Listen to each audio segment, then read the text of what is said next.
You're listening to the Health Courage Collective podcast, episode 24, Train Tranquility.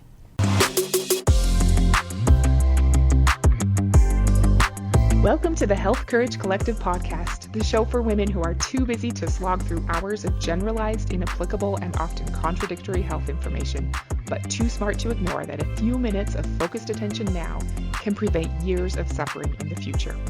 I'm your host, Christina Hackett, a pharmacist who doesn't want you to live on prescriptions, a certified coach specifically trained to maximize your potential, and a compulsive learner obsessed with preventative, cutting-edge, holistic, and integrative medicine. I'm on a mission to increase your physical and mental resilience so you can fearlessly look forward to your next 40-plus limitless years. Your time is now. Let's go. Hello and welcome back. I'm so glad to be here with you today. I hope you are finding some time to relax during the holiday madness. And whatever you do, make sure you're celebrating your wins and patting yourself on the back for all the hard work you've done. How has your heart rate variability been this week? Whether you can measure it or not, I hope you found some energized zen where you can be both spirited and calm at the same time. Today, we're going to talk about training. If someone told you that they were in training, what would you think that meant? The first thing that would come to my mind would be that they were training for an athletic event. It could be sports, or training for a race, or a physical competition. People could also train for a memory or mental competition, a chess match, an artistic competition, even one of those competitions where if you keep your hand on the car for the longest, you win the car. I have a feeling those are only ever on TV shows and don't exist in real life, but I have seen many shows where that's the plot. Saying, I'm in training could also mean that you just started a new job and are learning the ropes, or you're apprenticing for a high-level skill, even if it's just a hobby. I know it's several years old, but my boys just started watching that knife-making show, Forged in Fire, and now they all want to go into training for knife making, which is just what we need around here, a bunch of teenage bladesmiths playing with a 2,000-degree fire. How would you feel if you told someone you were in training? I'm in training. I like that term. It feels different than I'm going for a jog. I'm going through my flashcards, or even I'm practicing my rope climbs. I think I like it because it presupposes that there's something important to prepare for, something to hope for and work toward. Also, being in training signifies that you're not a master at this thing yet, and that you're not expected to be. I think there's a real beauty in that training process where there's always something more to strive for. Remember, this is part of what gives us true joy, the steps forward we can take, all while knowing we're not expected to ever be perfect. 2 weeks ago, we talked about all the inputs that come into our brain that need to be processed and digested. Do you remember that Stephen King described that feeling of a lot of inputs being like having jumper cables attached to your brain? The first step we can take is to disconnect those jumper cables and get a little relief. We can and should carefully curate and limit the inputs we allow into our precious consciousness. Once we start to banish distractions and take back control of our own brain, we can start to level up our ability to change the world rather than have the world change us. One of the best ways we can resist influences that we don't want, be more of who we really want to be, and evolve into the next best version of ourselves is to train ourselves to be able to drop into tranquility. It sounds lovely and kind of passive, but it's not easy. If it were, everyone would be able to do it. Trust me, they can't. The world would be a very different place if they could. So why is it so hard to be still? It seems simple, yet for most people, it's almost intolerable. We're so busy that it feels wrong or unproductive to slow down and do what feels like nothing. We're conditioned to believe that busier is better. I like what the Dalai Lama says about meditation and busyness. He says that when his schedule is very busy, those are the days that he knows he needs to spend twice as much time meditating. Isn't that cool? In order to be more productive, we need to intentionally spend more time in tranquility or we won't be able to manage ourselves appropriately to get all the things done. My Optimized Coach teacher talks a lot about living from a state of energized tranquility rather than enervated anxiety. Energized tranquility or enervated anxiety. Which state do you think would help you crush all the things on your to-do list? Most people live enervated. Taking the time to do a stillness practice is an investment with much bigger returns than the few minutes it costs up front. Many people say that they can't meditate or, quote, aren't good at it, as if that were even a thing, because they have too many thoughts or there are too many distractions in their environment. Your heart was built for pumping, your lungs for breathing, and your brain for thinking. It's supposed to think. Of course it's going to. The point of meditation isn't to be able to not think. The point is to be able to put your mind on what you want it to, when you want it to, for however long you want to. We don't meditate so we can get better at meditating. We do it so we can become better, more capable human beings. And we absolutely will if we stick with it. Whenever your mind wanders, you simply bring it back to your anchor. No judgment, no drama, just notice that it's wandered, okay, and gently bring it back. This will happen over and over and over, and that's totally okay. The best meditation sessions are the ones where you're distracted over and over and over. Every time you bring your mind back to your anchor, which is usually your breath, but it could be anything, it's like doing a rep at the gym. The more reps you do, the stronger you get. The stronger you get, the more force you can generate. There's a principle in meditation called strong determination, meaning you sit still no matter how uncomfortable you become. You choose not to respond to any stimuli like itches, aches, irritations, or distractions. The point of this is to train yourself to realize that you are capable of choosing not to respond to every prompt to act. Once you have strong determination not to react to stimuli, you start to notice how much control you have and how quickly the irritation will pass because you've chosen not to respond.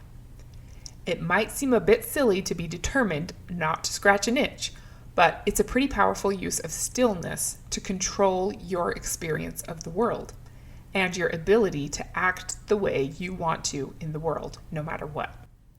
It shows you that all the little irritations and distractions that come up have more to do with your mental state than your physical state, or even what is actually real. If I were to ask you whether you were able to change the physical structure of your bicep through training, what would you say? Obviously, yes. Same with your whole body physique, right? Even your heart or your diaphragm. Yes, those things can be structurally changed by training. So what about your brain? Can you do exercises that change its physical structure? Things that can be quantifiably measured by MRI? The answer is yes. Isn't that so cool? The practice of meditating is training for your brain. You train your attention and your ability to concentrate. You train your ability to be present in the moment and actually experience your life as it unfolds. You train your ability to do deep and truly meaningful work. You train your ability to not react to every stimulus that enters your environment. But you also change the physical structure of your brain. A 2011 study at Harvard showed that just 8 weeks of regular meditation changes the physical structure of the brain. It increases the cortical thickness in the hippocampus, which is the area for learning and memory, and some emotional regulation. It increases the prefrontal cortex, which is in charge of concentration and decision making. It also decreases the brain volume in the amygdala, which is the fight or flight primitive reaction center responsible for fear, anxiety, and stress. These physical changes all correlated with the subjective experiences of better learning, memory, emotional regulation, decreased fear, anxiety, and stress. The functional connectivity between these regions of the brain also changes. Signals from the amygdala get weaker, while connections between areas needed for attention and concentration get stronger. The scale of the changes correlates with the number of hours the person has spent meditating. There are all kinds of other interesting studies about changing the physical structure of your brain through meditation, like a UCLA study showing more overall gray matter in the brains of meditators. We want this. As we age, our brains lose some volume, but there is significantly decreased volume loss with age in meditators compared to non-meditators. A study at Yale showed decreased default mode network activity in meditators. The default mode network is what some people call the monkey mind, the mind-wandering, self-referential looped thoughts. A study at Johns Hopkins showed that meditation is as effective for depression and anxiety as antidepressant drugs. Other studies have proved that meditation improves concentration, decreases stress, decreases social anxiety, helps with addiction recovery, and improves school performance. Pretty great, right? So many awesome returns for a small investment of time. Rarely do you get that from something that's totally free and available to everyone. I like to think of the Dalai Lama's brain as being buff, like a bodybuilder's body, but in brain form. Very highly trained and strong. How do you want your brain to look? Do you want to decrease your default mode network and amygdala while increasing your prefrontal cortex and hippocampus? How do you want it to look 20 years from now when everyone else your age's brain have significantly shrunk? Yours doesn't have to. I've heard that it used to be that the big thing that everyone was looking for as far as employees to hire or people to promote or people capable of doing great things was genius. It was almost worshipped. But now, what really sets people apart is their ability to focus. Concentration is the new genius, and it can be trained. We can be highly abnormal in a good way by doing a little bit of attention training every day. Attention training is also willpower training. We know that willpower outpredicts IQ by a factor of 2 for performance and success, and willpower can be trained. It's the best news ever. There's so much we can do. We've talked a lot about meditation, and I do think it's pretty great, and you should definitely give it a try if you haven't before. Consider recommitting if you've been inconsistent or have stopped. If I can help you get going with regular meditation, come join my free Facebook group and let me know. I'd be happy to talk more about it or do a free meditation group challenge or something. Part of my Human Potential Institute coaching certification was a required 8-week meditation course, so I have had some training. Meditation is simple, but it's not easy. You can't be bad at it though, so don't tell yourself that. But meditation isn't the only way to train your tranquility. Prayer is something I consider to be a form of meditation, and it's absolutely awesome too. I highly recommend upping your prayer game as a form of training tranquility. That sacred time spent in connection with the divine is good for your body, mind, and spirit. Also, there's breathing. We've talked a lot about correct breathing because it's super, super important. We all do it every day, and most people do it wrong. Remember that breathing through your nose and down into your belly and out through your nose for slightly longer than your inhale sends the signal from your body to your brain that everything is A-okay. Breathing rapidly through your mouth, shallowly into your chest, sends the signal from your body to your brain that you are in panic mode, and then your brain boards the danger train. Do you remember when we practiced a few breaths at my favorite rhythm of inhale for 5, hold for 1, exhale for 7? Did you try it? Did you experiment and see if there's a pattern that you like better? Whatever it is, use that pattern as often as you can throughout the day, whenever you think about it. It's especially great if you start feeling stress, or if you have a few minutes of waiting, like in a line at the store or for kids to come out of school. You can be the one person training their tranquility instead of just scrolling on their phone. It's great to do when falling asleep or if you wake up during the night. An awesome thing to do is to create a personal algorithm for when you wake up during the middle of the night. Hopefully it doesn't happen very often, but if it does, have a if-then protocol already in place. So all you have to do is work the plan. A perfect one is, if I wake up in the middle of the night, then I will do 10 rhythmic breaths. Easy. Then instead of being annoyed about waking up, or wondering what to do about it, or worst of all, using that time to try to solve all of your life's problems, be thankful for it as a great opportunity to train your tranquility. Get your training in. I use my 5, 1, 7 breaths and count them on my fingers, doing at least 10 every time I'm falling asleep or have woken up during the middle of the night. I think it's very helpful. I'm not any kind of great meditator, and I'm committing to increase my meditation practice now. But I've been consistent about it for, 3 or 4 years now, and I can tell a huge difference in my overall monkey mind kind of feeling. It's a big difference in overall mind chatter and my ability to stay on task now. Like, I used to think that all the thoughts that popped into my head were actually important and I needed to follow them. I had a meditation teacher explain it to me that he thinks of our thoughts as cars passing by on the road, and sometimes we see a car we really like, or the kind of car we used to own, or our friend's car, or a car with our friends inside it, and we feel compelled to fixate our attention on one of those cars. But the practice, while we're training our tranquility, is to let them all pass by without becoming attached.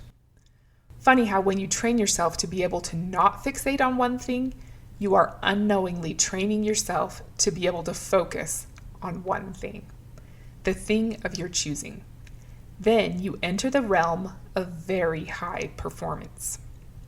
Training your tranquility has huge benefits for your brain structure, brain function, and brain longevity. It also improves your mood, emotional resilience, stress management, ability to be addiction-proof, and overall performance. Training your tranquility is also important for your immune system. Your immune system can only function optimally when you're able to get out of that fight or flight, go, go, go, overstimulated headspace. There are also studies that show that we can make changes to our body via epigenetics through meditation. If you remember, epigenetics is the ability to turn on and off the expression of genes, and there are thousands of genes that can be influenced by our mental and emotional states. If you train your tranquility, you can flip the switches that literally promote health in your body. Remember that all stress isn't bad. Having a challenge is good. Challenges make us stronger, but we also need downtime to be able to recover and repair in preparation for the next challenge. So the question now is, how might you start training tranquility in your life? First of all, do you even like the idea of being in training? I do. It works for me to make me feel like I'm doing something important and that I don't need to be good at it yet. But if it feels overwhelming to you, don't call it that. Think of it as a practice or a timeout or whatever gets you motivated. Do you remember what you learned about behavior design? Start tiny. Make your tranquility training goal laughably small. 1 breath or 1 minute. Then remember to celebrate after you've done your 1 breath or 1 minute. Yes, that's like you, increasing the cortical thickness of your hippocampus. Remember to connect the practice with positive results you will get today. Yes, you will have greater gray matter volume 20 years from now, but in order to have enough motivation to act today, you need to connect how you feel today to your behavior today. If you shower today, you'll smell better today. If you train your tranquility today, you'll be able to get more done today. You'll be able to focus better today. You'll have more willpower today. Thank you so much for listening today. I am excited for you to train your tranquility and reap the benefits that most people aren't able to access. Next week, we're going to talk about the perfection of imperfection. Until then, don't be normal. Thank you so much for tuning into the Health Courage Collective podcast. I am truly honored that you have paid me the enormous compliment of your time and attention. I would be so grateful if you would share this podcast with someone you know and subscribe so you never miss an episode. This podcast is for entertainment and information purposes only. Statements and views on this podcast are not medical advice. This podcast, including Christina Hackett and producers, disclaim responsibility for any possible adverse events by use of information contained herein. If you think you have a medical problem, consult a licensed physician.